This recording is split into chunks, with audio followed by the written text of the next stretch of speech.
Bueno, hoy vamos a tratar con un invitado muy especial, del cual llevamos haciéndole un seguimiento hace ya bastante tiempo, y yo creo que con el tiempo nos ha ganado tanto los corazones como las cabezas pensantes, porque Juan Francisco Calero, que muchos de ustedes lo conocerán por sus canales de YouTube, sus intervenciones también, medios de comunicación específicos sobre el motor, muy interesante, pero queríamos hablar con él en persona. Es todo un privilegio para nosotros, evidentemente, tenerlo con nosotros en Eléctricos y Sostenibles, y vamos sin más dilación a hablar con él. Juan Francisco Calero, muy buenas tardes.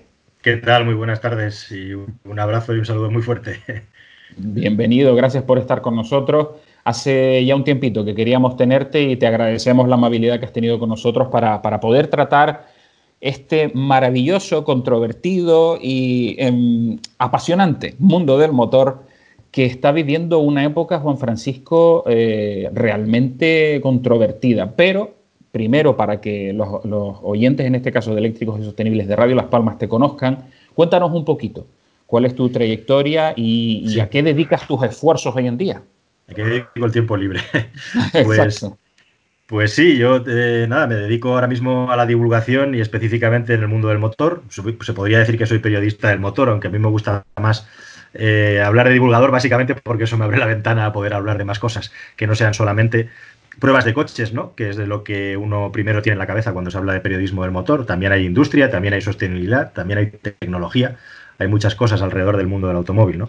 Y yo no quiero encorsetarme en nada dentro de ese amplio mundo, incluso, ¿por qué no?, también fuera del mundo del automóvil. Pero bueno, que resumiendo, pues me dedico a mis canales de YouTube, básicamente. Tengo dos canales ahora mismo. Uno es muy específicamente del mundo del automóvil. Eh, Tengo una empresa, una productora que lleva muchos años haciendo contenido y producción, sobre todo audiovisual, para la industria del motor. Y cuando hablo de industria no hablo solamente de las marcas de automóviles, sino también de la postventa, que es un mundo, por cierto, muy interesante del que no se habla mucho, ¿no? Y que es fundamental para la industria del automóvil, ¿no? Es como la cara B la cara trasera del azulejo, ¿no? Que es tan necesaria para este mundillo también. Y nada, pues voy camino de los 20 años haciendo múltiples cosas dentro de esta industria de una manera a tiempo completo, a tiempo parcial. Nunca he terminado de estar desconectado, afortunadamente. Y sí que ahora, desde hace unos años, gracias a Internet, sobre todo, y a la tele, a un programa de televisión también por temporadas en Dimax, pues he conseguido tener una relevancia pública que durante estos años no he tenido, ¿no? Que en los que he estado trabajando, entre comillas, en la sombra. También es verdad que eso me permite ahora, pues habré acumulado muchas cosas que decir y tengo la posibilidad de irlas soltando, ¿no? O sea que aún queda mucho que contar. No, la verdad es que, y muy interesante. Una de las cosas que más me atrae a mí, por lo menos personalmente, de tu canal, tanto, bueno, el cascarón de nuez, que también pues le pido a nuestros oyentes que lo busquen en YouTube, buscan Juan Francisco Calero, el cascarón de nuez, también esas cosas que no tienen que ver, pero tratan otras cosas diferentes del mundo no solo del motor, sino personales y tal. La verdad que a mí me ha enganchado, pero sí haces un análisis bastante pormenorizado de todos los aspectos de la industria del automóvil. Como decías tú, no solamente el coche, qué bonito es, le hago 4 tomas, lo pruebo y aquí lo tienes. No, hay más cosas detrás, hay más controversias, hay más movimientos, no solo empresariales, sino también tecnológicos, y toda esa amplia cobertura que tú le das, la verdad es que es muy interesante, ¿eh? Pues sí, bueno, a ver, gracias por lo de interesante. Se intenta, intentamos mejorarlo día a día. Es un poco también un reflejo de lo que es mi personalidad, ¿no? No me gusta para nada encasillarme o encorsetarme en una cosa muy estrecha. Y en el canal, pues como dices, intento tratar temas de producto, temas de actualidad, temas de divulgación, temas de entretenimiento, temas de industria, que no se trata mucho, ¿no? Todos los movimientos que hay detrás. A mí me apasiona todo lo que es el marketing relacionado con la industria del automóvil, cómo se diseñan los productos, cómo se venden, cómo evolucionan las marcas, qué valor tienen, y también mucho la tecnología. Y bueno, un poco un reflejo de mis inquietudes es mi canal. Yo jamás me planteé crear el canal intentando tener una dirección única o un sentido para hacerlo crecer, ¿no? De hecho, ha sido todo casual. Y soy consciente que incluso el canal podría ser más grande si lo hiciera de otra manera, ¿no?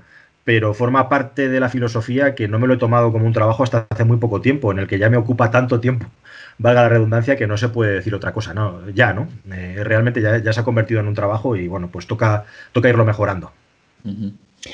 Bueno, yo creo que hechas las presentaciones, está claro que, bueno, nuestros compañeros los conocemos, don Javier Medina, don Samuel Sánchez, que son, además, agradecerle a Samuel la gestión que ha hecho para tenerte hoy con nosotros en el programa. Yo creo que la pregunta obligada número uno, Juan Francisco, en este caso es, hay que hacer un análisis de qué es lo que está pasando con la industria del automóvil. Vivimos un momento realmente disruptivo, como no hemos visto yo creo que en 100 años, ¿no? Porque estamos hablando de que debido al tema de las emisiones, la industria del automóvil tiene que hacer una transición.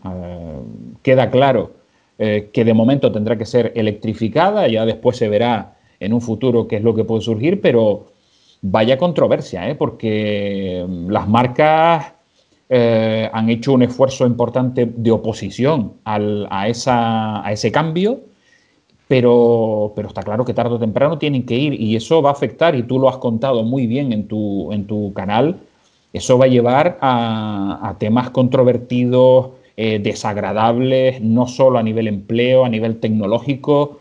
¿Qué se te ocurre decir para que la gente tenga un poco la diapositiva o la radiografía de qué es lo que está pasando y qué es lo que va a pasar? Sí, sí, aquí hay una serie de puntos clave que tú creo que has enumerado muy bien y la industria del automóvil ha intentado echar un pulso, efectivamente, un pulso que ha acabado perdiendo. Y un primer mensaje que hay que decirle a la gente es que no hay marcha atrás. O sea, realmente hacer una marcha atrás ahora para muchas marcas de automóviles sería más perjudicial económicamente que no hacerla. Y me refiero con marcha atrás a retrasar la penetración de los automóviles eléctricos en particular y electrificados en general. De hecho, en estos últimos meses, la industria del automóvil está viviendo una crisis y la crisis que tenemos ahora es una crisis sobre la crisis, ¿no? Y hay un debate sobre si los objetivos de emisiones de CO2, que es lo que se ha tomado como referencia para que la industria pueda pasar los cortes de la normativa, se deben de retrasar o no. Y hay una parte importante de la industria que ha formado parte del problema en el pasado, grandes grupos alemanes, que ahora no quieren que se retrasen esos objetivos. ¿Por qué? Porque es un transatlántico, es una locomotora a toda máquina que ha tomado unas decisiones de inversión y ahora les perjudicaría incluso a ellos en su estrategia empresarial frenar todo ese desarrollo del vehículo eléctrico, ¿no? Teniendo en cuenta, y la electrificación, teniendo en cuenta que vamos con mucho retraso. Es verdad que en Europa además tenemos ciertas particularidades por el hecho de que somos un continente que ha ido perdiendo peso en lo que es la industria del automóvil, las ventas, el volumen de ventas a nivel mundial, pero al mismo tiempo tenemos a Alemania en Europa, que es, digamos, la meca del automóvil en cuanto al producto premium y de lujo, que tiene una serie de intereses particulares, ¿no? Y realmente vivimos muy arrastrados por los intereses de unas pocas empresas que además están en un país o en pocos países localizados. Y hemos vivido en una especie de burbuja y el chicle se ha ido estirando hasta que se ha roto. Entonces, bueno, en todo este mare magnum pues están también fenómenos como que hay mucho menos interés por el automóvil que antaño. El automóvil era la puerta hacia la libertad para las generaciones anteriores. Hoy en día el automóvil por las nuevas generaciones no se ve como algo tan imprescindible o tan necesario, ¿no? Le añadimos además la capa de tecnológica en la que el automóvil se convierte en algo mucho más eficiente. No hay nada menos eficiente que un automóvil en términos de utilización, o sea, el 90 y pico % del tiempo los coches están parados en la calle, pero al mismo tiempo el automóvil, digamos que juega un papel muy importante en lo que es la movilidad de las personas, ¿no? Pero bueno, hoy en día tenemos muchas más posibilidades, con lo cual todas estas cosas, la parte tecnológica, la parte de las emisiones, la parte de que ya no se vende tanto, la parte de que ya no somos tan importantes, pues tenemos un caldo de cultivo muy, muy complicado. Y la verdad es que, como tú dices, estamos viendo un momento apasionante, ¿no? Un momento histórico en el que en 10 años, como se suele decir por ahí, y es verdad, pues las cosas van a cambiar tanto como en los 50 o 60 años anteriores. Sí. Chicos, ya saben, si quieren preguntar alguna cosita, tanto Samuel como Javier, ustedes me avisan y yo les doy paso. Juan Francisco, ¿quedarán todas las marcas de coches que hay hoy en día en el mercado? Me estoy refiriendo más bien a las europeas, americanas, ¿vale? Porque sabemos que los chinos van a entrar aquí a saco y se van a llevar una parte importante del pastel tarde o temprano. Eso yo creo que no hay nadie que lo pueda negar, porque si nos vamos al equivalente tecnológico de todos los días, llámese portátiles, móviles, televisiones, todo está fabricado en China. Entonces es absurdo pensar que no van a entrar. ¿Qué quedará de la industria automotriz europea, americana, japonesa? Pues es una muy buena pregunta. Por un lado, la industria del automóvil se ha polarizado Es decir, vamos hacia el low cost o hacia el lujo, hacia el premium, ¿no? Como ha ocurrido en otros ámbitos de la economía, la clase media es la que peor lo está pasando, ¿no? Marcas francesas, marcas italianas, algunas marcas alemanas, incluso la española, ¿no? Y es esas marcas las que tienen más riesgo de irse devaluando o ir decreciendo. Como tú muy bien dices, los chinos van a entrar despacito, no muy fuertes, pero lo cierto es que van a entrar con el producto de más valor añadido o que tiene el mayor margen de crecimiento, que es la electrificación, el vehículo eléctrico. Yo hace poco grabé un vídeo en el que explicaba esto y los coches chinos nos van a entrar con los coches eléctricos. China ha hecho un movimiento estratégico muy importante, forzado por los problemas graves de contaminación que tiene en las ciudades, en su país, a apostar por la electrificación y se han hecho los dueños de buena parte de las tecnologías de la fabricación de baterías y del litio, ¿no? Y de cómo se fabrican las celdas de litio a partir del manejo de la química, ¿no? Porque esto es un poco como alquimia, ¿no? La fabricación. Hay que explicarle a la gente que una cosa es ensamblar baterías, que al final es poco menos que apretar tornillos, y otra cosa es fabricar las celdas de las baterías y las químicas que llevan dentro, ¿no? Que es un poco el secreto del éxito, la alquimia. Y eso los que lo poseen son los chinos. Estos días estamos viendo cómo Tesla está llegando a acuerdos con fabricantes chinos para evolucionar en sus tecnologías de baterías, ¿no? Entonces, pues efectivamente, es una cosa muy curiosa, porque yo por un lado me niego a asimilar la industria del automóvil a la industria de la telefonía móvil, pero es que hay tantas similitudes. Está claro que un coche no es un móvil, pero muy claro.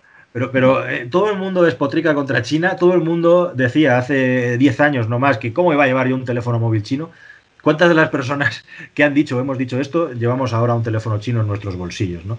Pues con los coches eléctricos posiblemente va a pasar lo mismo. Y digo eléctricos porque justamente la ventaja competitiva de los chinos, precisamente porque llevan por una apuesta de país 10 años trabajando las baterías, es que pueden traer aquí coches movidos a baterías a unos precios menores que los que tenemos nosotros.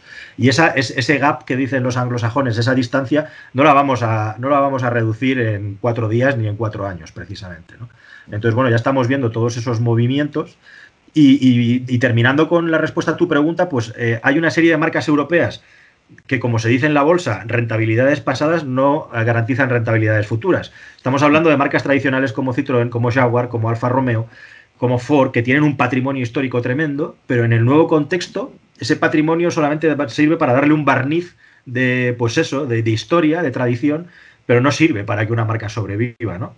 Entonces todas esas marcas están absolutamente obligadas a reconvertirse de alguna manera al nuevo escenario, o si no, desaparecerán. Es así de sencillo. E incluso como yo he ido siguiendo en mi canal y poco a poco el tiempo parece que va dando la razón, una marca que parece tan apuntalada como sea, puede acabar viéndose devaluada por una marca que genera mucho más beneficio por unidad vendida, aunque se vendan menos, como Cupra, ¿no? Es una señal grandísima de por dónde van los tiros. O vas al valor añadido, o vas a mucho volumen, a bajo coste, o te conviertes en una marca de nicho, en vehículo eléctrico, o esperando que ese mercado crezca, básicamente. Hablando complicado de esto, y... Vale. Sí, hablando de esto, quería hacer un inciso con lo de SEAT y con justo de las noticias recientes de Nissan en Barcelona. O sea, sí, justo parece que no solamente en Europa se está perdiendo la automoción en sí, sino en España 2 palos en poco tiempo. La verdad es que es muy, muy, muy preocupante, y es para ponerse serio lo que puede ocurrir en España. O sea, en España tenemos 2 fenómenos. Por un lado tenemos una industria auxiliar que trabaja para la industria del automóvil fabulosa, con empresas grandísimas que no conoce nadie, o prácticamente solo las personas que estamos en el sector. Y por otro lado somos uno de los mayores fabricantes de automóviles del mundo y el segundo mayor de Europa, porque las marcas europeas están aquí gracias a que tenemos pues una mezcla de una mano de obra más económica y también unas condiciones de trabajo y unas competencias de los trabajadores importantes. Entonces, este statu quo se ha mantenido hasta aquí sin problemas, pero con este nuevo cambio de escenario estamos viendo cómo están saltando todos los resortes y puede que ya no sea suficiente. Y vemos cómo poco a poco las producciones se van trasladando o hacia el este o hacia el oeste. Es decir, nos vamos al otro lado del estrecho de Gibraltar, nos vamos a Turquía, nos vamos a, incluso, ojo, que Egipto, algunos hablan de que puede ser la nueva India o la nueva China, o nos vamos hacia países de la Europa del Este, pues desde Rumanía hacia Rusia, ¿no? Y en este contexto, de repente, pum, llega la crisis del COVID y vemos como algunos países, además, por una cuestión incluso de supervivencia de sus políticos, empiezan a plantear la repatriación de las fábricas. Hoy mismo, esta tarde, hace un ratito, aparecía el rumor importante de que Renault podría cerrar varias fábricas en la misma Francia, ¿no? Entonces, bueno, pues eso, ya no es que cuando veas las barbas de tu vecino, es que las barbas están remojadas ya, ¿no? Entonces vamos a ver qué ocurre, pero esto ya yo creo que es una cosa que si no se arregla en los despachos es inevitable que tengamos una pérdida traumática de puestos de trabajo por cierres de fábricas en España. Sí, sí. Y no sería el momento, Juan Francisco, de encontrarle un equivalente a ese proteccionismo que está, vamos, yo creo que Francia y Alemania no se cortan absolutamente nada en ser proteccionistas al 200% con sus industrias. El Dieselgate pasó por Europa de rositas porque Alemania dijo no me toquen mis industrias que son sagradas. ¿Por qué no hacemos lo mismo nosotros en España? Estabas hablando de industrias adheridas a los vehículos eléctricos. Tenemos una marca española que acaba de reflotarse hace poquito, hispano-suiza, con unas tecnologías. Tenemos una empresa catalana, QEV Technologies, que ha trabajado y gestiona equipos de la Fórmula E. Tienen la tecnología, han trabajado, saben lo que tienen que hacer. Tenemos sol, tenemos eólica, tenemos renovables. Las cifras están dando cifras de renovables en España por encima del 50 y pico %, incluso un poco más. ¿A qué narices estamos esperando? No tenemos petróleo, eso ya lo tenemos claro. Y estoy seguro, tenemos ingenieros suficientes, tenemos la tecnología suficiente. Lo único que nos hace falta es la materia prima para ser proteccionistas nosotros también. ¿Qué está pasando o qué paso debería dar España en ese sentido? Bueno, por un lado, lo que dices, suscribo todo lo que has dicho. Por un lado, lo único que no nos falta es el capital que controla las marcas de automóviles. Entonces, todo lo demás lo tenemos. Y para eso hace falta una apuesta de país. Y una apuesta de país es como la educación, ¿no? La educación no se arregla en una legislatura. O sea, tiene que haber un pacto, igual que hay con las pensiones, o tendría que haber con la educación para que, independientemente de quién gobierne, haya unas bases básicas que se mantengan en el tiempo para acabar consiguiendo unos resultados. Con la automoción es exactamente lo mismo. Corremos el riesgo de que los centros productivos se pierdan. Nosotros mismos debemos de decidir como país si queremos ser un exportador de talento tecnológico que sea un apoyo auxiliar a la industria, porque desde luego que las fábricas de coches es muy difícil que haya un contexto en el futuro en el que ganemos producción. Entonces, efectivamente, fíjate que España, por ejemplo, yo lo cuento algunas veces en mis vídeos, tiene una cantidad de talento a nivel de ingeniería automotriz repartido por el mundo impresionante. En Alemania es que son docenas de miles los españoles que trabajan en la industria del automóvil. En Inglaterra parecido, en los grandes centros, ¿no? ¿Por qué las personas se van a estos países? Bueno, pues es una cuestión de los políticos que estudien los porqués para ver de qué manera se pueden devolver estos talentos al país, ¿no? Ofrecerles un plan profesional atractivo. Pero para eso me temo que hace falta mucho tiempo y mucho dinero. Y de verdad que yo no soy muy optimista, tengo que decirlo desgraciadamente. Ya me gustaría ser más optimista. En lo que sí que soy optimista, efectivamente, es que tenemos un potencial brutal en el asunto de las energías renovables y nos podemos convertir en un líder. Ya lo fuimos, ¿no? En un líder mundial. Lo que pasa es que no se hizo bien y el modelo tampoco era sostenible en el tiempo, ya se vio. Pero ahí está la potencialidad. Y efectivamente, estos días atrás hemos estado pasando del 50% en generación sostenible y yo creo que sí que por ahí podemos, digamos, crecer mucho y ser una referencia a nivel mundial. Pero tenemos que hacer más. Eso no es suficiente solamente. Por cierto, nombré Hispano-Suiza y se me olvida una marca española que está pegando fuertísimo como es Silence Motors, en Cataluña. Es una con Carlos Sotelo al frente. Es un orgullo ver cómo además han tenido ese boom de ventas gracias a tema de flotas y tal, y la verdad es que muy orgullosos de esa historia. Además, estamos hablando de vehículos eléctricos 100% fabricados en España, o sea que podemos hacerlo. Y que ha llegado a Canarias, porque después tenemos también que algunos fabricantes no llegan a Canarias, sean españoles o no. Esto está un poco relacionado con lo que ha pasado estos últimos tiempos. Es un poco lo que contaba en el Cascarón de Nuez, el canal en el que no hablo solo de automoción, ¿no? O sea, nos hemos encontrado con una situación en la que no teníamos ni siquiera mascarillas, algo que una persona con una máquina de coser puede hacer en su casa. Entonces, ¿qué clase de proyecto de país quieres? Un país que depende completamente de que alguien llene contenedores de motos chinas y de una calidad tan pobre, por cierto, que cuando se rompe una, la tiras a la basura y pones una nueva, o las fabricas y las produces aquí y favoreces eso, ¿no? Es un ejemplo clarísimo de por dónde van los tiros, de ser inteligentes y tener, digamos, una mínima infraestructura que te permita hacer crecer al país de una manera sostenible, ¿no? Y no fiarlo todo al exterior. Lo cual es compatible, por supuesto, con ser un país abierto, ¿no? Y no tener esos, digamos, tics negativos que son muy fáciles de vender hoy en día a la masa en situaciones de crisis de populistas, nacionalistas, que lo que buscan es buscar un enemigo afuera, ¿no? Para tapar las vergüenzas de dentro, básicamente. Javier, no sé si quieres preguntar alguna cosita, que llevamos un ratito y ya te toca.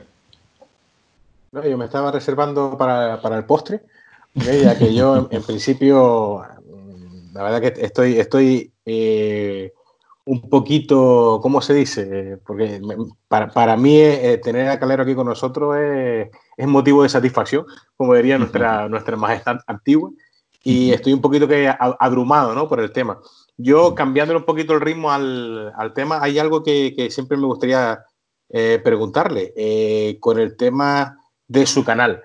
Tenemos una persona que cuando saluda diciendo: ¿qué tal, mis queridos amigos? ¿Cómo estáis? Espero que vaya todo bien por ahí. Después, ¿qué hay? Un periodista profesional, una persona, un personaje. ¿Qué hay detrás de eso? Oh, vaya pregunta.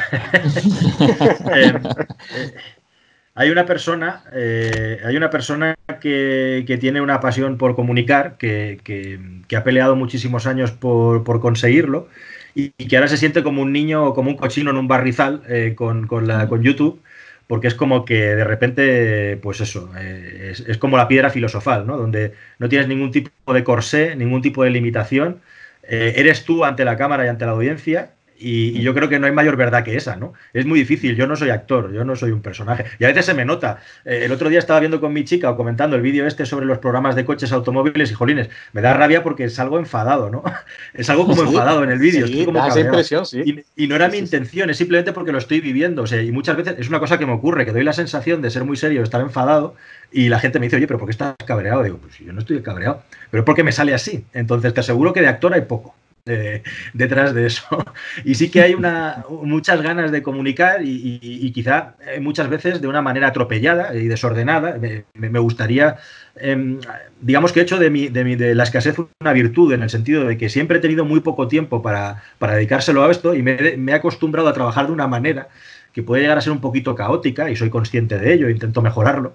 Pero para que te hagas una idea, yo cuando estudiaba periodismo me iba a la radio, porque yo estuve trabajando en una radio antes de terminar la carrera, y me ponía delante del micrófono y no me ponía papeles, no me ponía guión. Y la gente me decía: ¿pero qué haces, tío? Pero no quiero papeles, o sea, que quiero forzar a mí mismo a tener la capacidad de improvisar para contar las cosas. Entonces, digamos que luego me he dedicado a otras muchas cosas, pero hay cosas que saqué en la facultad de periodismo que no he podido evitar seguir haciendo. Y luego ocurre otra cosa muy curiosa y muy divertida también, que es el hecho de ser youtuber pasados los 40 años de edad y darte cuenta además de que todo lo que te han enseñado en la universidad es lo contrario de lo que tienes que hacer cuando estás en una red social como es YouTube, ¿no? Entonces, de repente, sentirte como un niño con zapatos nuevos que como que te dan una segunda oportunidad para hacer algo que tenías muchas ganas de hacer y sin limitaciones y sin cortapisas, e incluso, si se me permite, caiga quien caiga.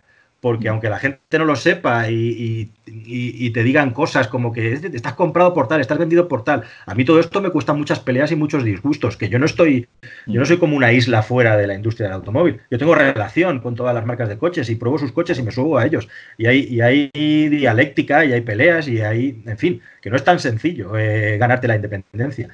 Entonces, además, la independencia es algo que no tiene precio. Es genial, o sea, no puedo estar más contento y más agradecido. No sé si con esto contesto a tu pregunta. No, hombre, sí que contesta, sobre todo porque yo no veo un youtuber, o sea, no veo un gritón, una persona que gesticula mucho, una persona que sonríe mucho. Veo un gran comunicador que se moja en muchas ocasiones. Y sobre todo, como tú bien dices, ¿no? O sea, hay veces que nos puedes desorientar un poco porque efectivamente no es que des la impresión de que estás desordenado, como tú acabas de decir, para nada, pero sí que tocas demasiados palos, ¿no? O sea, nos enseñas a circular por una rotonda, nos enseñas a comprar un coche de segunda mano, un coche nuevo, ahora nos vas a enseñar a traer un coche de Alemania. Entre tantas cosas que estás haciendo, por favor, Por favor, Juan Francisco, ¿para cuándo el vídeo de circule usted por su derecha en autopista y autovía? Ese vídeo existe. Hay un vídeo por ahí que son las 8 o las 10 conductas más irritantes al volante y esa es una de ellas. Un día en Inglaterra había un tipo que llevaba...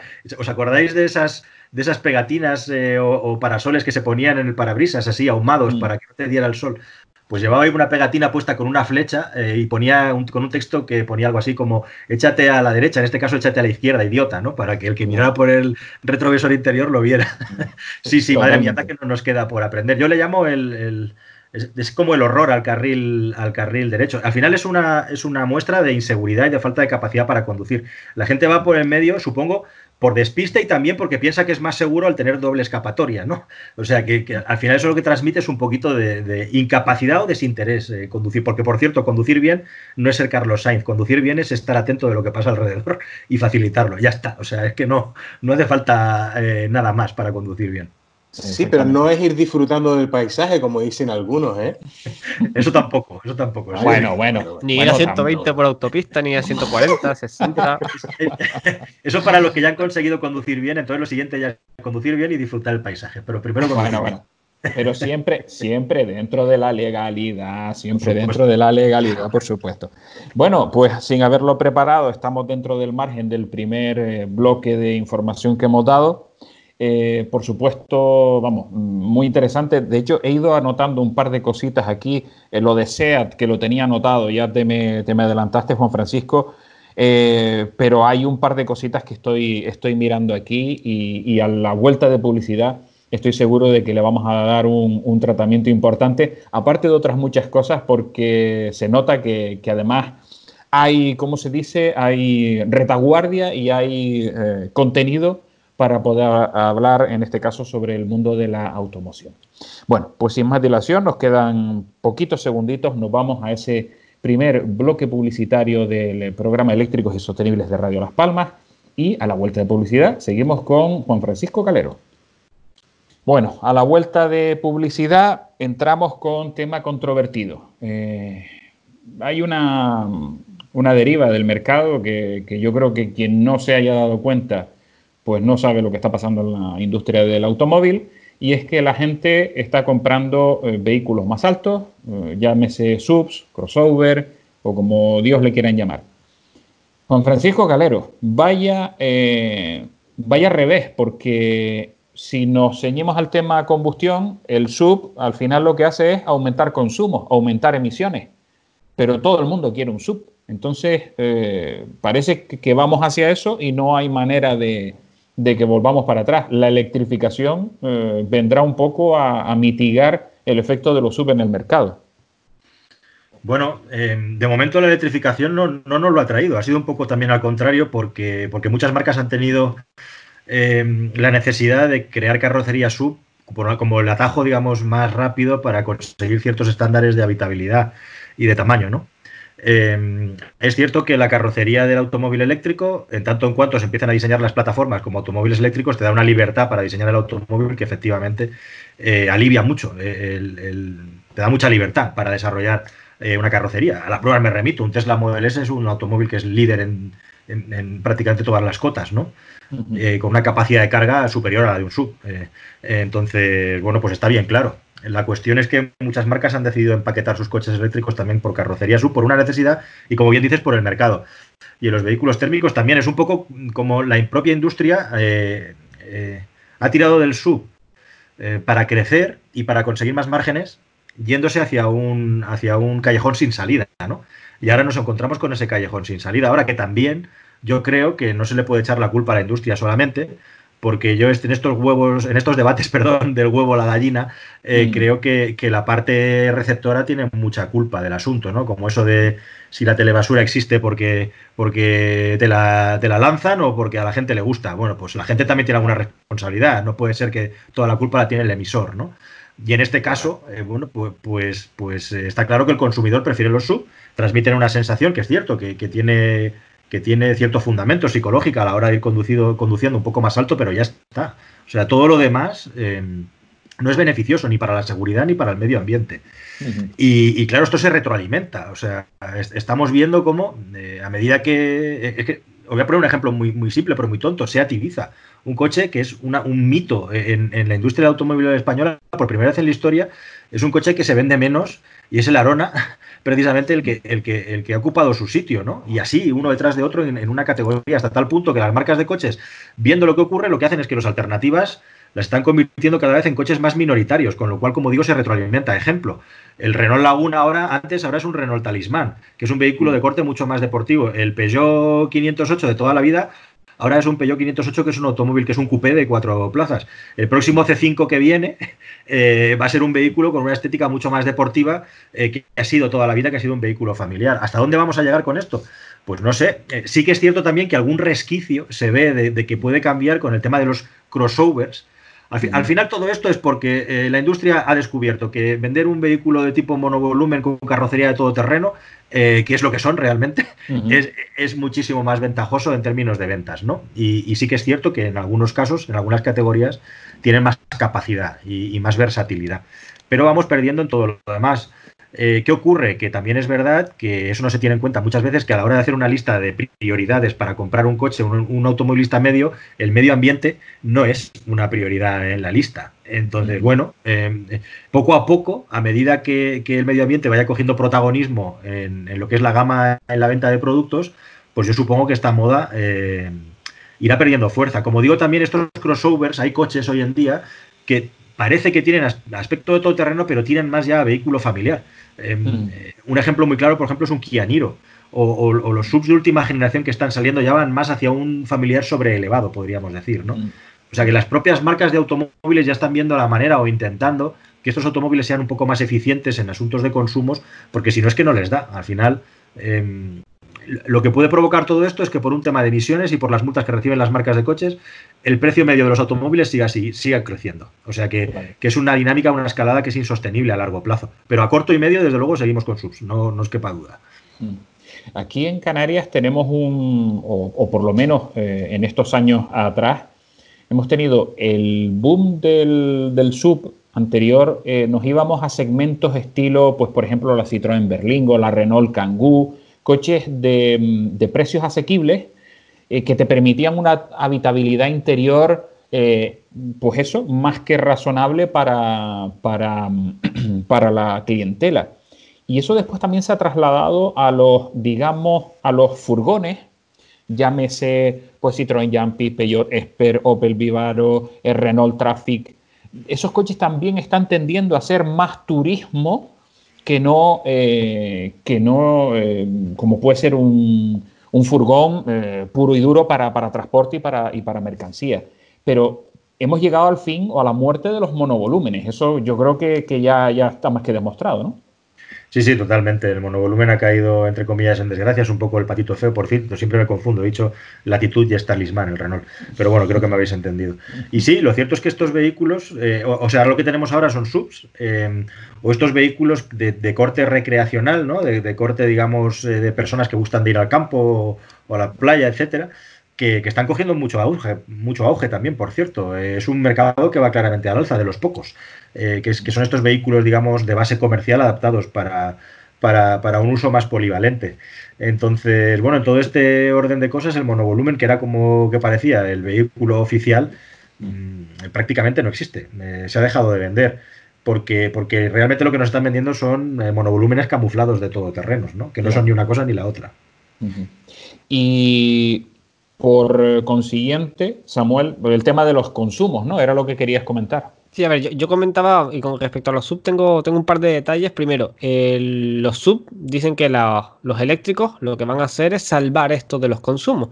Pero por otro lado, yo que también he probado un montón de sub eléctricos, nos estamos dando cuenta que al meter el paquete de baterías debajo, esa ventaja de altura libre al suelo y que te ofrece, por ejemplo, yo pongo el caso de un Niro, un Kona, son dos coches muy buenos, pero que yo tengo un Nissan Leaf de primera generación que es más alto de altura al suelo y que por ciertos sitios me va mejor que coger cualquier... Es decir, se están dando casuísticas que no encajan bien y que no sé hasta qué punto van a afectar a la fabricación en el futuro, a cómo van a ser esos coches, porque electrificarlos puede ser la solución por los consumos, pero por el tema de colocar la batería y demás, puede que en algunos coches salga un poco rana. Sí, es que estos coches directamente no están hechos para el campo, como tú muy bien dices, y le invito a la gente a que lo haga. Con un Kona o un Niro te asomas y se ve el paquete de las baterías por debajo, la estructura de la batería se llega a ver, es una cosa bastante curiosa, por debajo del faldón lateral del vehículo, pero al final un vehículo SUV, da igual si sea térmico o eléctrico, aumenta el consumo. Los coches eléctricos también consumen energía, entonces estamos en las mismas. O sea, es que tampoco es la solución electrificar los SUVs, porque no es el mismo un consumo un Tesla Model 3 que de un Audi e-tron, un Mercedes EQC o cualquier vehículo de este tipo, ¿no? O sea que al final da igual si es eléctrico o no. La cuestión es que este tipo de carrocería no es la más eficiente y bueno, pues tampoco es la más apropiada para la utilización que se le da. Al final, ¿cuántos de estos automóviles acaban teniendo un trato en el mercado, en el mundo de fuera pista, ¿no? Así que bueno, no sé. Es un poco, pues digamos, heredar o captar tics de otras culturas que no son la nuestra. Y que desgraciadamente luego te vas a circular por otros países europeos y no hay tanta moda de SUV, ¿no? Te vas a un país como Portugal, que no está tan lejos, por ejemplo, u otros países de Centro Europa y ves que, por ejemplo, hay muchísimas más carrocerías familiares de las que hay en España, ¿no? Por ejemplo, es una carrocería que curiosamente aquí nunca ha cuajado, cuando en otros países es muy popular. Y ya enganchando con el tema de final de los consumos, y es que aquí en Canarias los consumos respecto a Península son muy dispares. Y eso hace que muchas veces, comentándolo aquí entre canarios, los que vemos los vídeos tuyos, hay un tema de que los consumos de casi todo el vídeo nos parecen demasiado exagerados. O sea, muchas veces el comentario que hacemos es que iba con la calefacción a tope a 180, sobre todo en vehículos eléctricos, que es con los que comparamos nosotros. Entonces, aquí, por ejemplo, el único consumo que más o menos ha salido similar a las pruebas que tú has hecho es el del Seat Mii, el Volkswagen e-Up. Los demás, pues estamos hablando de 5 o 6 kilovatios menos de media. Claro, yo entiendo que, bueno, corregidme si me equivoco, pero en las islas hay mucha más travesía de pueblo, menos sitios donde mantener unas velocidades sostenidas altas, y eso hace que, claro, yo me pongo a recorrer la llanura manchega a 120, 130 y no lo muevo, y muchas veces con viento, ¿no? Sin ningún tipo de protección alrededor. Vosotros tenéis un territorio muy montañoso, con mucha travesía, y entiendo que influye bastante el hecho de medir los consumos, ¿no? En esas circunstancias, seguramente. Hombre, hay una cosa, me quedo con el concepto de familiar sobreelevado, ¿no? Eso yo creo que es la tendencia. Ya después a la gente le va a dar igual, Samuel, si el coche tiene mayor altura al suelo o no la tiene, porque en realidad, vamos, pisar una pista de tierra la pisarán cuando tienen que entrar a lo mejor a la playa, al parking de tierra, si es que entran. Entonces, y por creo jugar un poquito con palabras, hemos pasado del monovolumen al volumen mono, ¿no? Sí, así es, al volumen mono. Sí, exactamente. Sí, señor. Por cierto, hablando de lo del tema de los consumos, Juan Francisco, ¿esto acelerará la transición a la electrificación porque estamos viendo que con combustión pura no llegamos a los niveles de emisiones que nos pide la Unión Europea?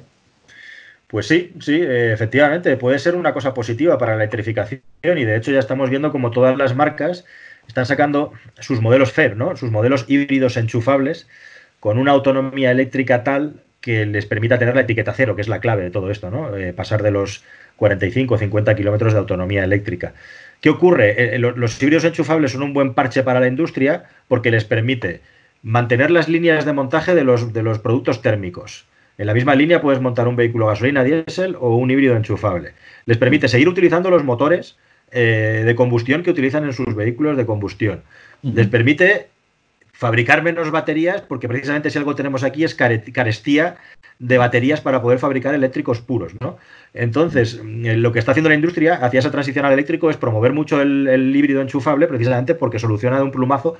Al final es como un eléctrico legalmente y les soluciona de un plumazo el hecho de tener que tomar decisiones traumáticas a la hora de producir un vehículo que todavía no se vende en masa, entre otras cosas, y que ellos tampoco están preparados para fabricar en masa, porque están justamente ahora haciendo las inversiones para tener las fábricas de baterías, etcétera, etcétera, etcétera, ¿no? Entonces, bueno, pues por eso ahora hay un boom, un auge de los híbridos enchufables, aparte de los eléctricos también, que son vehículos que tienen un problema, y es el precio. Porque al final estamos juntando un montón de tecnologías en el producto y la manera que tienen las marcas de coches de vender esto es dándoles una pátina de vehículo deportivo, de vehículo de lujo, para justificar el precio que tienen, ¿no? Entonces, es una solución, pero también es un problema, porque son coches que tienen un ticket medio que está en los 30.000 euros para arriba y no lo puede pagar todo el mundo, ¿no?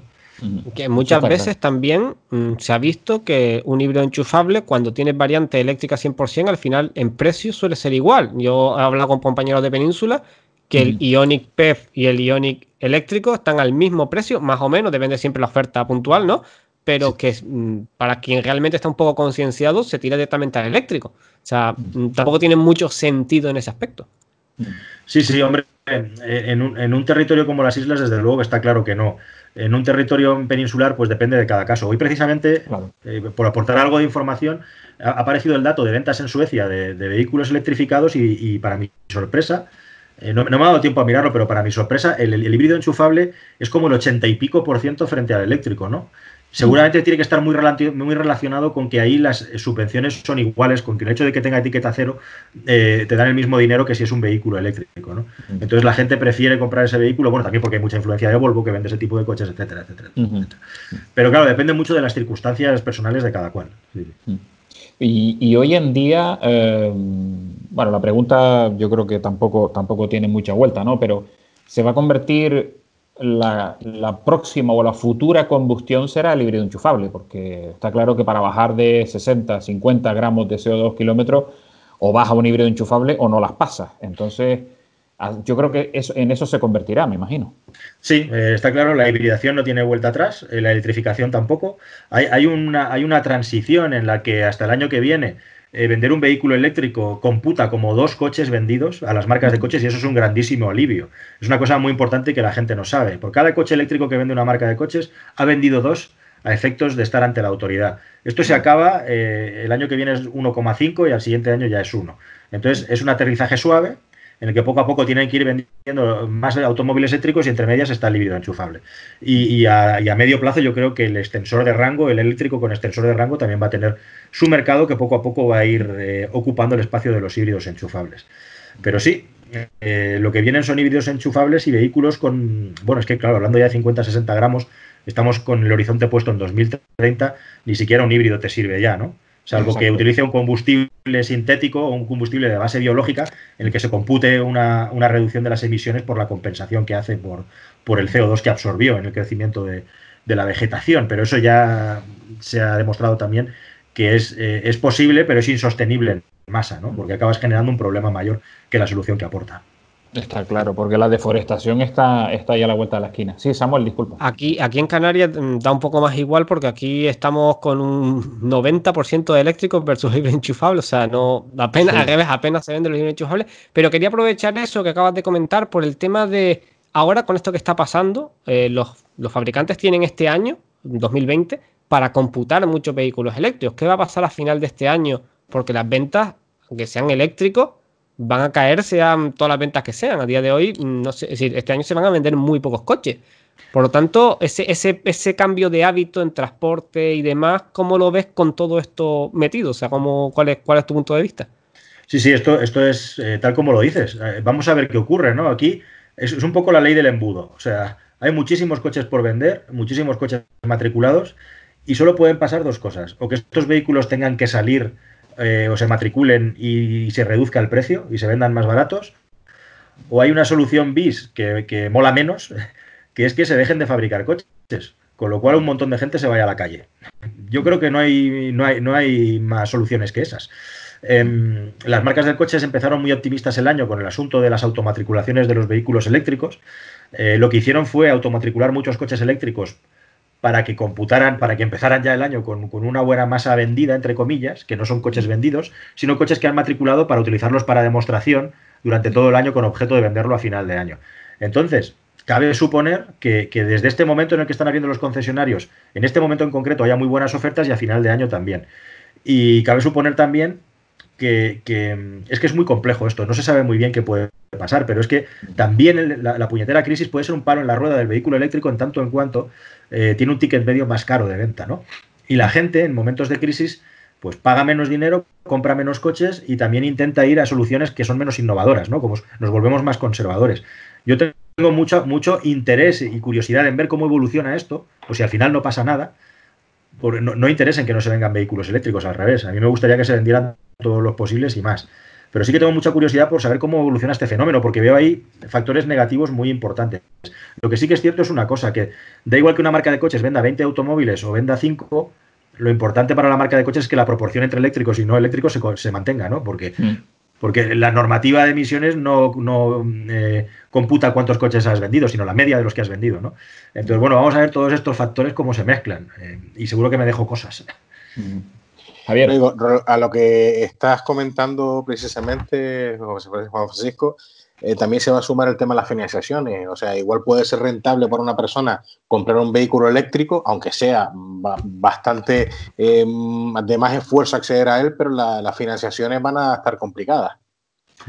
Efectivamente, sí. Y también hay un factor a favor del vehículo eléctrico, es que las ayudas van a ser mayores, ¿no? Aunque bueno, que suban de 40 a 45.000 euros el tope ya no tiene mucha importancia. Lo importante es el dinero que hay disponible, ¿no? Para comprar vehículos eléctricos. Y bueno, pues sí, eso también ayuda, efectivamente. Correcto. Sí. Y también tener en cuenta que bueno, el hecho de que la gente deba esperar a que salgan las ayudas del Estado, eso va a ser primero un parón importante en el tema de la venta, y también el rumor de que las casas de coches van a tener que vender coches muy baratos. Te escuché precisamente en un vídeo decir que eso no va a pasar, entre otras cosas porque hay un punto intermedio en el cual no sale rentable, es una locura. O sea, que tampoco la gente espere que van a bajar los coches 4 o 5 mil euros por vehículo. Claro, sí, habrá ofertas puntuales, ¿no? Pero más para quitarse stock de cosas antiguas que de las cosas nuevas y electrificadas, que es lo que espera la gente, ¿no? Y evidentemente es que yo cada día recibo docenas de correos. Oye, ¿quieres que van a bajar los coches muchísimos? De repente los coches no van a bajar a la mitad de precio. Los que van a bajar a la mitad de precio ya están vendiéndose, que son los restos de las unidades que se quieren sacar de encima a las marcas, y los que no estáis metidos un poco en el mundillo lo sabéis muy bien, ¿no? Que se pueden llegar a conseguir descuentos fabulosos, pero es por la dinámica de ciclo de vida de un producto, ¿no? Entonces, bueno, ofertas buenas va a haber seguro. Y también puede promover el hecho de que mucha gente tire más, pues eso, por kilómetro cero, por vehículos seminuevos, etcétera. Y desde luego vamos a ver qué ocurre. A mí lo que más miedo me da es efectivamente eso, que al final acabe afectando pues al empleo, que es lo que no queremos, ¿no? Porque cabe la posibilidad de que se tengan que fabricar muchos menos coches. Ojo, también un fenómeno que no hemos sacado encima de la mesa, y es el hecho de que en España la mayor parte de los vehículos eléctricos se venden a empresas. Y las empresas ahora mismo, muchas están pidiendo préstamos para sobrevivir, no para ampliar sus flotas, ¿no? Entonces, bueno, vamos a ver qué pasa con eso también. Hombre, el tema empresarial, yo creo que cada vez más, ¿no? Además, tú lo has reseñado en alguno de tus vídeos, que es el porcentaje quizás mayor en el tema de la venta de los vehículos. Ya el particular ya no pesa tanto en el tema de la compra de vehículos, y empiezan a ser las flotas las que empiezan a pesar un poquito más. Dime, yo creo, por lo menos, para terminar un poquito con este tema, que primero, la gran ayuda y novedad para mí de este MOVE respecto al año pasado, que te dan ayuda sin dar coche a cambio, ¿vale? Que solo sean 4.000 euros, pero oye, ya eso es que se van a agotar las ayudas, que hubo en sitios que no se agotan. Y a raíz de eso, que ya se sabe que va a ser en junio, si no me equivoco, julio, se prevé que ya se termine, también preguntarle a Calero por su Seat Mii. Si ya tiene alguna novedad, si ya se ha decidido un poco porque ya estará dentro de nuestro mundo eléctrico. Sí, señor. Mimi. Mimi. Va a ser el primero y no va a ser el último automóvil eléctrico, ya lo veréis. Sí, de hecho hace nada, horas, estuve hablando con el comercial que me vendió el coche. Me ha dicho que con todo este parón que hemos tenido ha habido 0 avances. Sigo sin tener fecha de entrega del coche, que casi que ahora va a ser positivo, porque vamos a ver si podemos hacerlo coincidir y puedo pillar la ayuda, que es de lo que se trata, porque ese vehículo con la ayuda se convierte en una auténtica bicoca como vehículo urbano, ¿no?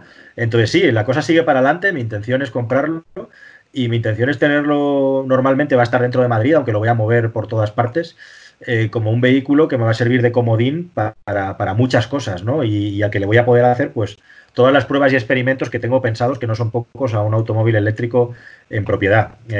Pero aparte de que lo del Mii sigue adelante, hay más cosas con automóviles eléctricos que no puedo contar todavía, pero que voy a hacer en el futuro. Algunas serán con coches ajenos y otras con propios. Pero sí, el Mi será el primero, pero no el último. Y es un coche que yo en su momento, cuando salió al mercado, me hice una idea en la cabeza de lo que era y que pude confirmar cuando probé el app eléctrico y la verdad es que es un vehículo muy interesante para un uso urbano. Nosotros aquí lo estamos disfrutando porque es de los últimos que yo probé en mi canal y no solamente por eso, sino que es un coche que aquí se queda en 8.400 euros con la ayuda del gobierno. Qué bueno. Aquí hay que recordar que no tenemos el IGIC, o sea, el impuesto del IVA no lo tenemos para vehículos eléctricos, se juntan las ayudas si dejas coche y aparte la del fabricante financiado y demás, y se han visto números que a mucha gente no le ha cuadrado con un vehículo eléctrico directamente. No. Tremendo. O sea, es que ya es al revés. O sea, el delito no es no comprarte el automóvil eléctrico con esas condiciones. Sí.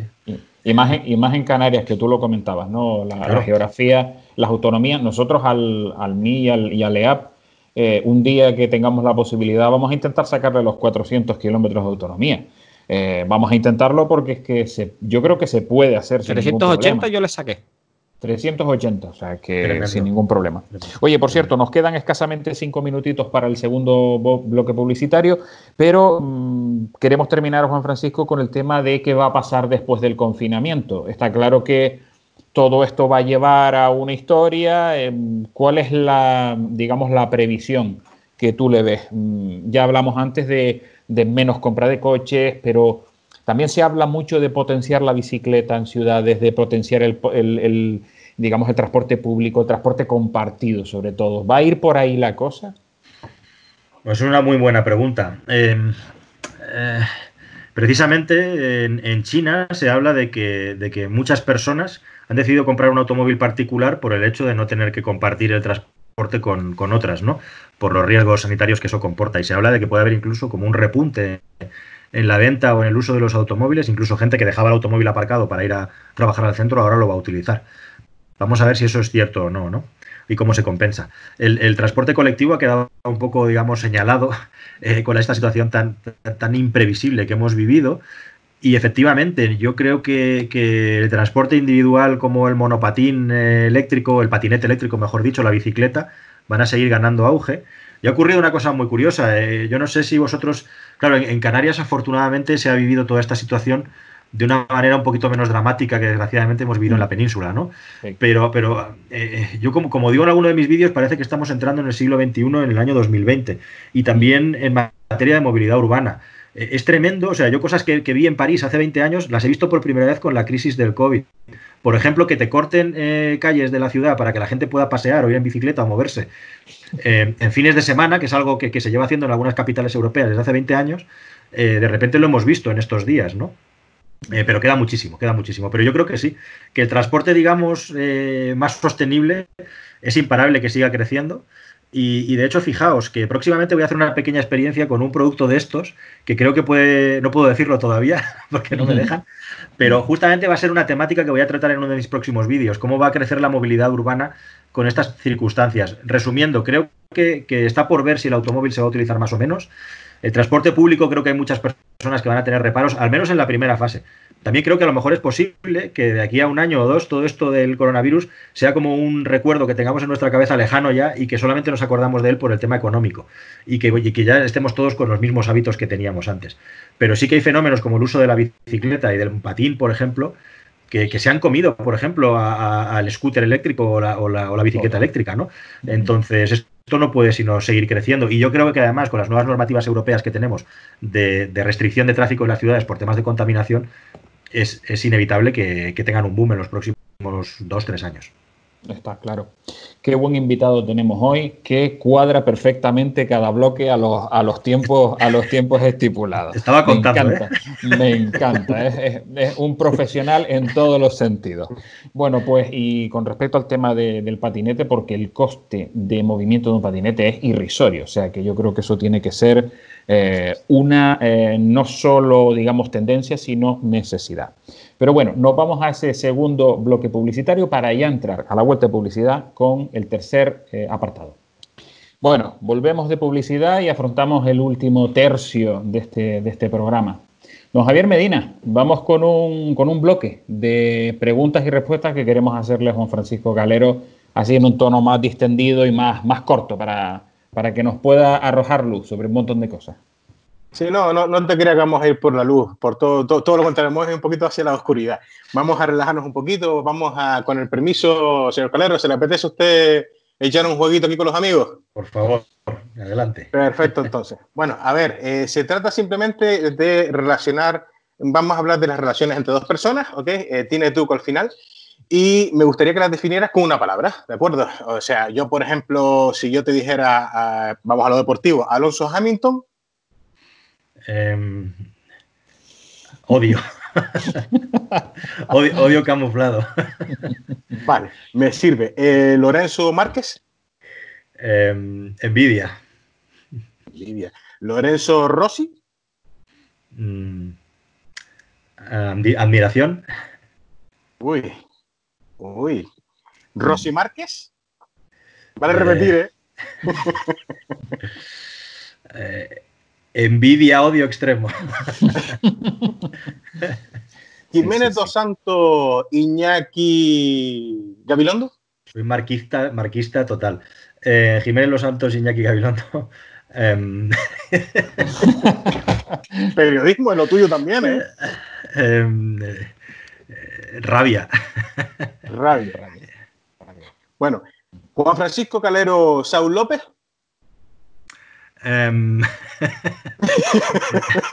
Tenía truco, Sí. 99% en la barra temporal, cordialidad. Bien. Perfecto.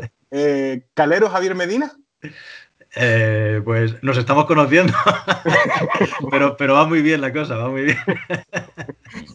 Me alegro que así sea.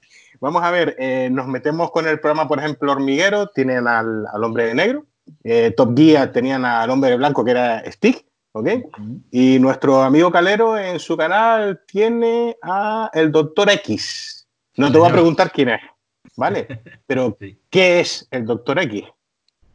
Pues el Dr. X es un ingeniero que trabaja dentro de la industria del automóvil, que lleva toda la vida trabajando dentro de la industria del automóvil, que trabaja para una marca de automóviles, lo he explicado, que no puedo decir cuál es, y que es un auténtico, mezcla una personalidad complicada, bordeando el trastorno psicológico.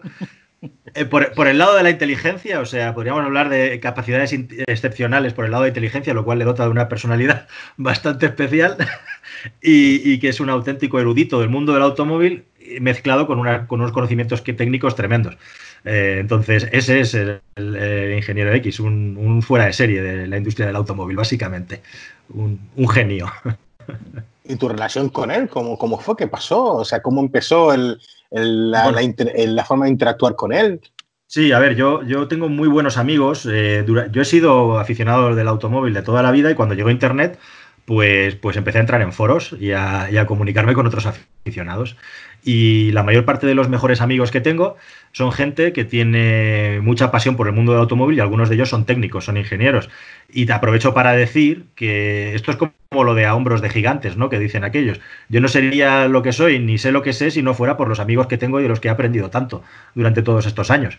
Y entre ellos, pues hay varios que son muy especiales, entre ellos el doctor ingeniero X, ¿no? Y básicamente nos conocimos, la típica amistad que surge por internet, al final te conoces, hay proximidad geográfica, y hemos acabado creando pues un núcleo de amistad que pervive pues desde hace ya más de 20 años.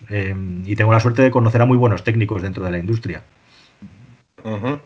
Y al igual que el hombre de negro, ya sabemos quién es, y Steve, nunca me creí quién era, pero bueno, presuntamente también sabemos quién es.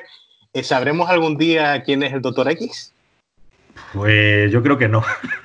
Yo creo que sí. Yo creo ¿Por que él no. o por ti? Cuando se jubile, por él. Claro, por él. Por él, eso vale. lo lleva a rajatabla. O sea, es imposible que se relaje en las costumbres ni en las exigencias. O sea, que por ahí es imposible. Cuando salga cuando salga de la industria, me imagino. Cuando salga de la industria y no tenga ningún tipo de compromiso de confidencialidad ni nada, seguro que sí, que no tendrá ningún problema, pero hasta entonces, y será el día que se jubile, porque no dejará jamás la industria del automóvil, podremos saberlo, sí. Lo que sí que es cierto que hay mucha gente que no se lo cree que exista. Y bueno, a mí ya me viene bien, o sea, todavía hay gente que no se lo cree, pero bueno, yo creo que hay pruebas más que de sobra de que sabe de lo que habla, ¿no? Y de que da información muy buena, así que... Y por último, no, por favor, tú como si estuvieras en tu programa, Germán, por supuesto. No. Me la guardo para después de la última tuya, venga. Me la guardo después de la última. No, simplemente acabar esta intervención preguntándole, no está claro a la respuesta qué está claro lo que es, pero ¿quién es el cascarón de nuez? ¿Quién es?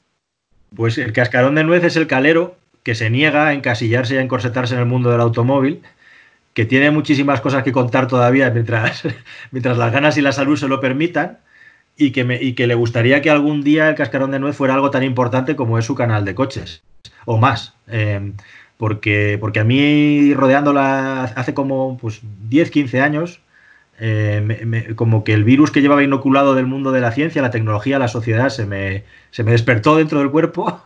Me dediqué a devorar información y a empaparme de esos temas, y hay un montón de historias que contar sin salir de España que no se han contado todavía, o no se han contado lo suficiente, que me gustaría de contar. Y además es también una excusa, es una mezcla entre eso y una excusa para hablar de las cosas que me ocurren en mi día a día, que no caben en el canal o que creo que interferirían en la dinámica de mi canal, que tiene una dinámica muy clara, ¿no? Entonces, bueno, pues... solo hay un problema en mi canal, que es que yo por mí grabaría 2 vídeos al día. Tengo material para grabar 2 vídeos al día, pero a la gente la hartaría, y además sé de buena ciencia cierta que la hartaría. Ya estoy al límite de hartar a la gente con mi presencia, ¿no? Entonces el cascarón de nuez es un poco también, oye, el que quiera saber más de mí, pues ahí lo tiene. Pero que sepáis que no me voy a ceñir solo al mundo del automóvil, porque para eso está, entre otras cosas, ¿no? Pero además también vas a poder saber muchas cosas de lo que me ocurre en mi día a día a través de ese canal. Yo no sé si esa mezcla va a funcionar, pero bueno, ahí está, como un cajón desastre, ¿no? Bueno, ¿voy, Javi? Sí, hombre, sí. Adelante. Tengo 2 preguntas que se parecen mucho y voy a ver si las puedo distinguir. Bien. Primero, ¿qué va a pasar con los vehículos antiguos de combustión? ¿Qué va a pasar? O sea, a nivel de revisión de emisiones, si en algún momento serán restringidos para su salida a la calle y poderlos usar. ¿Qué te huele eso?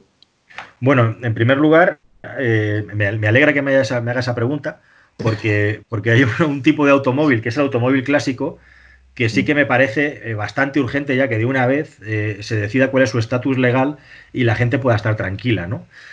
El automóvil viejo lo tiene difícil, aunque aún le quedan unos años.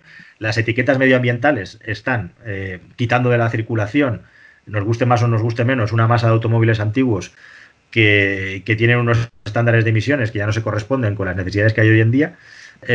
Creo que a la gente hay que darle seguridad legal, o sea, no se puede ser que le vendas un coche que hoy es legal y dentro de 3 días no, eso no me parece bien. Y a todo esto, las normativas europeas van en esa dirección, o sea, cualquier ciudad con más de 50.000 habitantes va a tener ya un plan que va a obligar a que estos automóviles no puedan entrar. Y por otro lado, quería decir también que aquí a nada no se habla mucho, pero va a entrar una ITV mucho más restrictiva, en la que vamos a entrar por el OBD a medir cosas en los automóviles que no se pueden modificar. Se le van a hacer unas diagnosis a los automóviles, además de unas pruebas de emisiones mucho más grandes. Con lo cual, yo lo que quiero pensar también es que estos automóviles o se van a retirar o van a tener una media de mantenimiento mejor o superior si se hacen las cosas bien a la que tenían hasta la fecha. Así que eso es un poco lo que pronostico. Sinceramente, decirte más allá de lo que he dicho sería inventármelo, porque no lo sé muy bien. Hasta aquí llego, ¿no? Como diría aquel. Vale, y la segunda pregunta es, ¿qué salvarías de la combustión en esta en este nuevo mundo automovilístico? Si pudieses hacerlo, claro. Bueno, más que salvaría, permitiría que se siguiera desarrollando el motor térmico en 2 direcciones. Hay una cosa, supongo que habéis visto el vídeo este de InEngine, de estos chicos de Granada que han desarrollado este motor, y ellos, hablando con ellos, hay un mensaje muy inteligente, que es que los motores térmicos no se van a dejar de vender el año que viene, ni dentro de 2 años. Con lo cual, se siguen fabricando a docenas de millones en todo el mundo y se siguen utilizando, con lo cual cualquier mejora en estos motores es una ayuda al medio ambiente proporcionalmente superior incluso que la venta de automóviles eléctricos que hay en el mercado. Con esto no quiero decir que se tenga que perpetuar, ¿no? Pero que la evolución no tiene que terminar. Y por otro lado, lo que tampoco dejaría de restringir es el desarrollo de combustibles sintéticos y combustibles basados en energías limpias que puedan servir para aliviar algunos de los problemas que pueden ocurrir con automóviles eléctricos o con vehículos electrificados, ¿no? El otro día venía pensando, por ejemplo, el famoso asunto del hidrógeno, que está claro que es un proceso mucho más complejo e ineficiente que el automóvil eléctrico, pero por ejemplo, utilizar hidrógeno para crear un combustible sintético que aprovecha el CO2 que estamos captando de la atmósfera es una idea genial, ¿no? A lo mejor el camino final, el destino final del hidrógeno no es quemar hidrógeno o utilizar hidrógeno, sino utilizar el hidrógeno para crear combustibles limpios. Entonces, eso lo salvaría, por ejemplo. Y también salvaría todos esos nuevos emprendedores e inventores y personas que están trabajando en crear motores más limpios, como los motores para los range extender, así por decirlo en corto también y no extenderme más. Vale. O sea que un poco la combustión como extensor de autonomía del vehículo eléctrico y aparte de otras tecnologías. Me quedo muy interesante con lo que comentabas del tema del hidrógeno para, digamos, reciclar el CO2 de la atmósfera. Eso es algo que algún día deberíamos tocar con profundidad. Samuel, no sé si te tocan tus preguntas. Venga. Y ahora me toca a mí. Acabas de decir el tema de que hay coches que se venden y a los 3 días no se van a poder permitir conducir. Eso, para mí personalmente, creo que es lo que está pasando con los coches de combustión pura a día de hoy que se vendan. Creo que estás comprándote un coche, imagínate que te lo compras a final de año, casi 2021, y en 2025 vas a poder circular con ese coche. Ya en muchas ciudades sabemos que no. Entonces, esa parte por un lado, y por otra, el tema de los talleres. Comentabas al inicio que es algo muy importante para ti y que para mí en cuestión de vehículo eléctrico lo veo muy importante de cara a reciclar baterías, cambiar baterías de vehículos para darle una vida más larga y poner instalaciones solares, es decir, darle una segunda vida a la batería, pero fuera de eso no veo tanta necesidad de taller como hay actualmente. Entonces, también hablábamos de puestos de trabajo. ¿Cómo ves tú todo eso enlazado? Bueno, en primer lugar, respecto a las restricciones de los automóviles nuevos, en mi opinión y hasta donde yo sé, evidentemente estos vehículos en determinadas circunstancias, en determinadas ciudades, van a pagar más por aparcar. En situaciones de alta contaminación no van a poder circular. Que no puedan circular por las ciudades yo a corto o medio plazo no lo veo, porque sería verdaderamente traumático por la cantidad de vehículos de este tipo que se venden todavía. O sea que creo que van por ahí más los tiros, ¿no? Y porque dejaría de haber una mínima seguridad legal, ¿no? Sería un poco hacerse trampas al solitario. Entonces, bueno, pues sí que es cierto que cada vez van a tener su ámbito de actuación más restringido, especialmente en las ciudades. Y respecto, fíjate, antes estábamos hablando, respecto a tu segunda pregunta, los talleres, estábamos hablando de en qué cosas España puede ser pionera e innovadora. Fijaos que ahora fuéramos un país como Noruega, en el que no solamente se deja de quitar todas las trabas a electrificar vehículos térmicos, a darles una segunda vida, sino que además nos convertimos en un país promotor de eso, que tenga la legislación más abierta y más libre para electrificar vehículos térmicos. Eso sería una manera de distinguirnos completamente del resto del mundo, ¿no?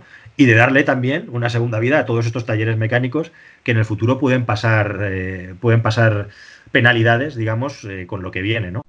Yo os puedo decir, honestamente, entiendo que tienes muchas ganas de que se produzca ya el cambio hacia el vehículo eléctrico.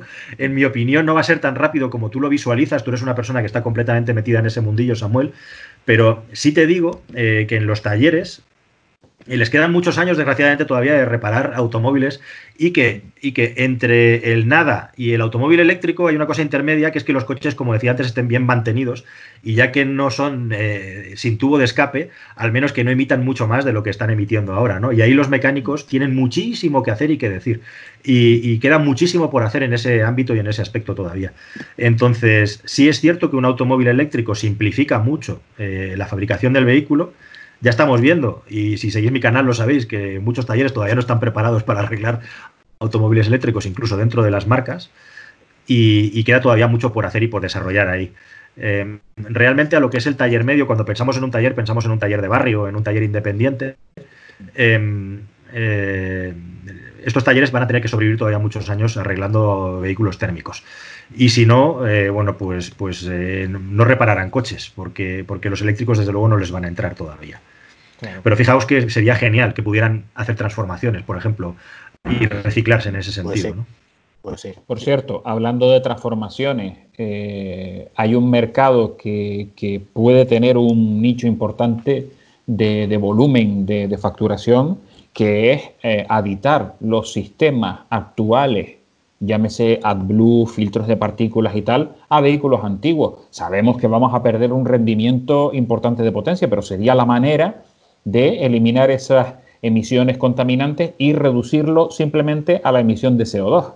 A ver, está claro que hay un porcentaje mínimo de partículas y de óxidos de nitrógeno que pueden estar ahí, pero vamos, que puede ser también un nicho de mercado importante, ¿no? Aquí tenemos en España un problema muy importante con el diésel y con el diésel viejo. Y es que en su día nos vendieron que era la panacea, todo el mundo se compró un diésel cuando no era necesario. El gobierno incentivó el diésel quitándole impuestos, ahora se va a ver obligado a subírselos.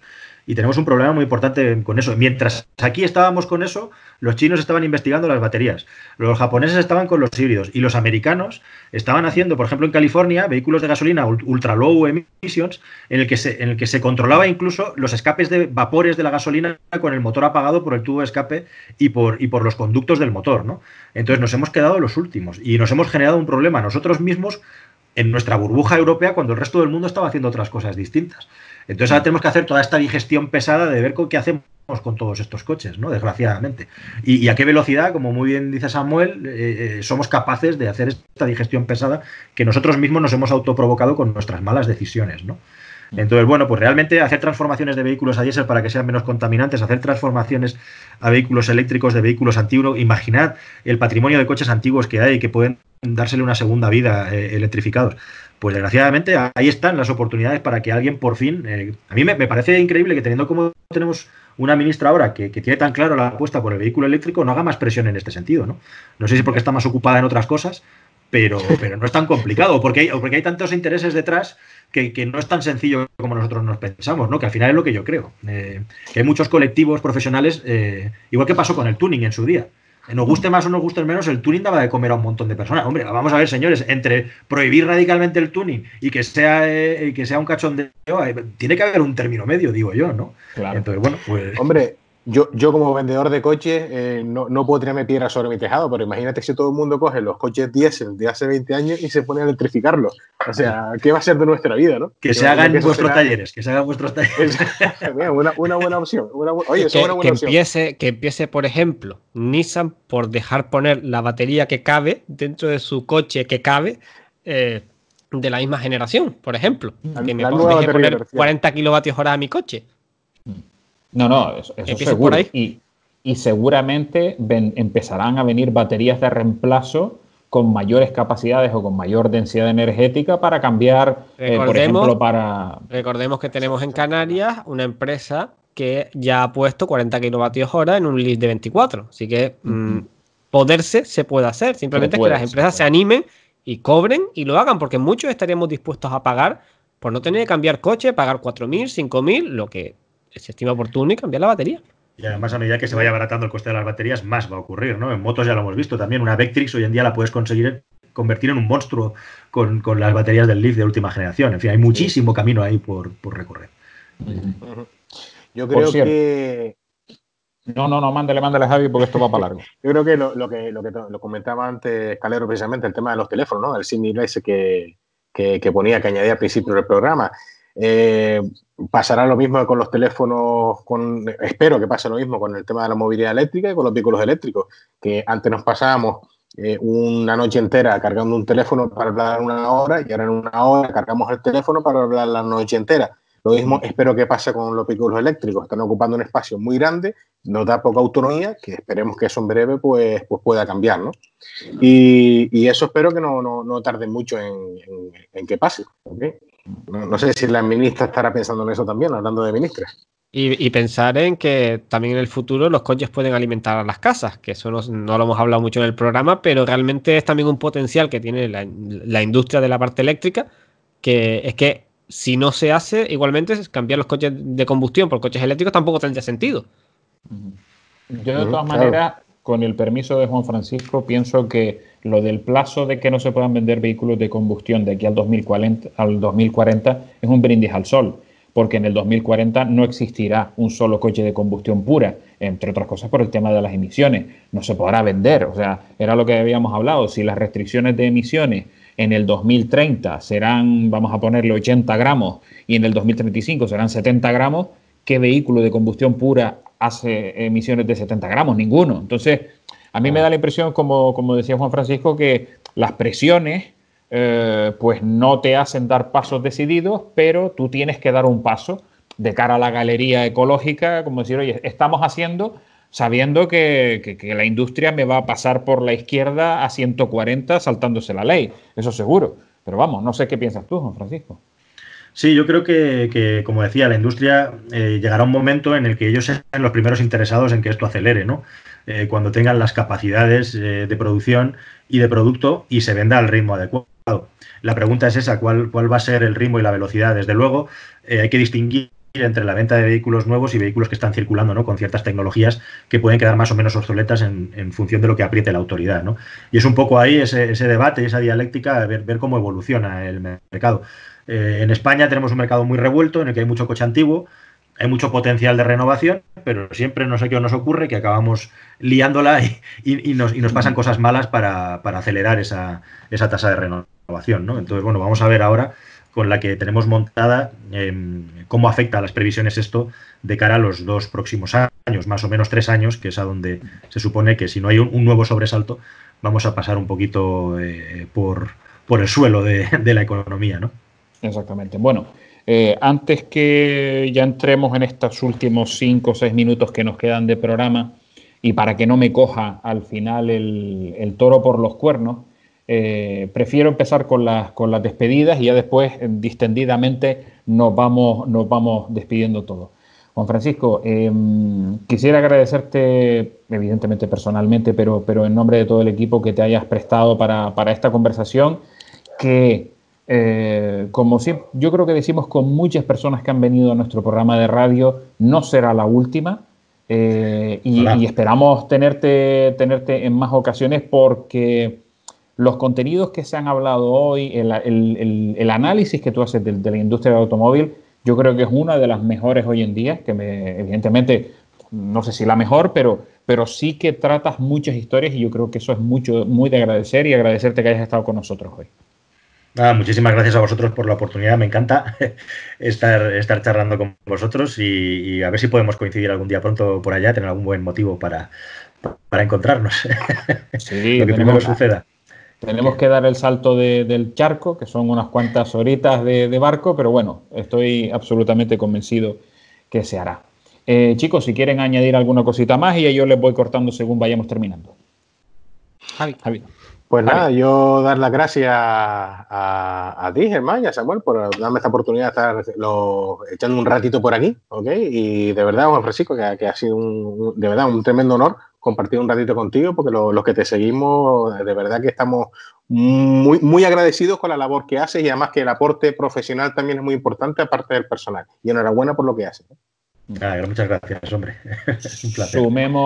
Sumemos a esos 2 canales de YouTube, Juan Francisco Calero On Motor y Juan Francisco Calero El Cascarón de Nuez, que ya, bueno, pues pasando de los 300 y pico mil suscriptores, Juan Francisco, la verdad es que muy bien, me imagino que satisfecho. Muy contento, sí, la verdad es que muy contento con el crecimiento del canal. Es un aprendizaje continuo, es la posibilidad de poder hablar con la gente sin cortapisas, como digo, y con total libertad. Eso no tiene precio, sobre todo para que conoce cómo funcionan los medios de comunicación en general y del motor en particular. Y muy contento de que esto siga creciendo y con la motivación de intentar poco a poco hacer cada vez mejores contenidos con más fundamento y sin perder ese toque o ese estilo, ¿no? Que siempre tiene un tono de improvisación, que no sabes muy bien cuando empiezas a grabar el vídeo hacia dónde te vas a ir. Pues intentar hacerlo cada vez mejor. Está claro, yo siempre lo digo, que YouTube es la televisión, por fin es la televisión por excelencia, lo mejor que hay en el mundo, y no hablo por lo mío, pero lo mejor de cualquier temática lo tienes en YouTube. Es increíble, y de hecho el otro día lo estaba pensando, que es que yo creo que dentro de 200 años la gente pensará en Google y en YouTube en los mismos términos que pensamos hoy en día con la imprenta de Gutenberg. Lo mismo, exactamente igual. Sí. O sea, cualquier persona que tenga curiosidad, ánimo, interés por aprender, se puede encontrar en YouTube lo mejor del planeta, lo mejor del mundo. Y es increíble la cantidad de creadores de calidad que hay ahí dentro. Como siempre, como en botica hay de todo, ¿no? Pero a donde hay cantidad y calidad, se trata de saber encontrarla. Sí. Exactamente. Uno de ellos, nuestro compañero Samuel Sánchez. Samuel, te toca la despedida. Sí, bueno, yo no a ese nivel ni de broma, pero bueno, se hace lo que se puede. Pues nada, también lo mismo, un placer y bueno, nosotros nos podemos a lo mejor ver por YouTube, pero bueno. No, y lo que queda todavía, que sí, lo que queda. Como decía Juan Francisco, estamos metidos en un proceso de transición súper apasionante y que no podemos dejarlo aquí porque hay 1000 historias que contar, 1000 historias. Y la industria cada día va cambiando. Y encima el coronavirus ha venido a complicar mucho más las cosas, con lo cual esto ha sido un Todo se va a poner patas arriba, tarde o temprano. Sí. O sea, el que quiera predecir ahora lo tiene muy complicado. Juan Francisco Calero, si te queda alguna cosita más por decir y ya nos despedimos. Nada más, oye, daos las gracias, Germán, Javi y Samuel, por invitarme y por pensar en mí, y que ha sido un placer y que repetimos cuando queráis para hablar de automóviles y también de automóviles eléctricos, que como que me cuesta todavía que algunas personas se crean que tengo algo en contra de los automóviles eléctricos, ¿no? Pero es así, esto es una cosa que hay que hablarla y contarla cada día. Día a día, ¿no?